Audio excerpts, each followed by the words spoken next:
তারা রয়েছে, স্বৈরাচারের প্রেতাত্মারা রয়েছে। বাংলাদেশে এখন সবাই বিএনপি হয়ে গেছে, আওয়ামী লীগ আর বাংলাদেশে না। তো ওই যে নব্য বিএনপি, নব্য আওয়ামী লীগ, তারা বিভিন্ন এই মরহুম আরাফাত রহমান কোকো কিংবা জিয়াউর রহমানের নামে ব্যানার বানিয়ে নতুন দোকান খোলার চেষ্টা করেছে। এই জন্য আপনাদের সকলকে সতর্ক থাকতে হবে। কোনো অবস্থাতেই এই ধরনের কাউকে প্রশ্রয় এবং সুযোগ দেওয়া যাবে না। এবং আমরা আশা করব যে আমরা একটি সুন্দর সমাজ গড়ার জন্য, একটি সুন্দর বাংলাদেশ গড়ার জন্য যে স্বপ্ন দেখছি, সেই স্বপ্নের বাস্তবায়ন তখনই হবে যখন বাংলাদেশে একটি অবাধ সুষ্ঠু নির্বাচন হবে। সেই নির্বাচনের মাধ্যমে জনগণের সরকার প্রতিষ্ঠা হবে।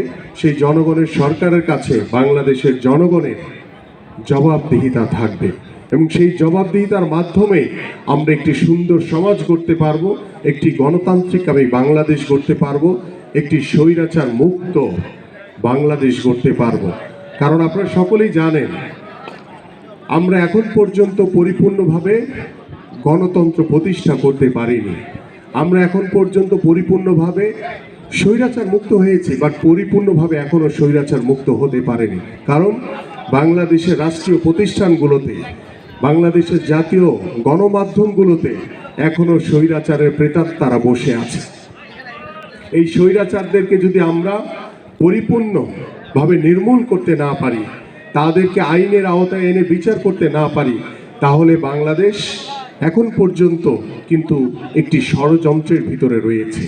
সেই ষড়যন্ত্র মোকাবেলার জন্য আমাদের সকলকে সতর্ক থাকতে হবে এবং সতর্কতার সহিত ঐক্যবদ্ধভাবে বিএনপির ভারপ্রাপ্ত চেয়ারম্যান জনাব তারেক রহমানের যে নির্দেশনা, যে আপনাদেরকে, আমাদেরকে এদেশের সাধারণ মানুষের কাছে যেতে হবে, এদেশের জনগণের ভাষা বুঝে আমাদেরকে কাজ করতে হবে। কারণ বিএনপি এদেশের সাধারণ মানুষের দল।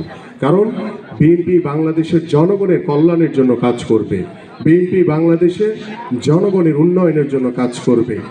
তাই আমি আপনাদের সকলের কাছে আহ্বান করব যে আসুন আমরা একটি সুস্থ জাতি তোলার জন্য, একটি মাদকমুক্ত বাংলাদেশ গড়ে তোলার জন্য আমাদের ক্রীড়াঙ্গন হবে অন্যতম একটি মাধ্যম, এবং একটি সুন্দর এবং সমৃদ্ধশালী বাংলাদেশ গড়ার জন্য এদেশের সাধারণ মানুষকে সাথে নিয়ে একটি সুন্দর সমাজ, একটি সুন্দর বাংলাদেশ আমরা গড়তে চাই। এবং সেই বাংলাদেশ গড়ার নেতৃত্ব দিবেন বিএনপির ভারপ্রাপ্ত চেয়ারম্যান জনাব তারেক রহমান।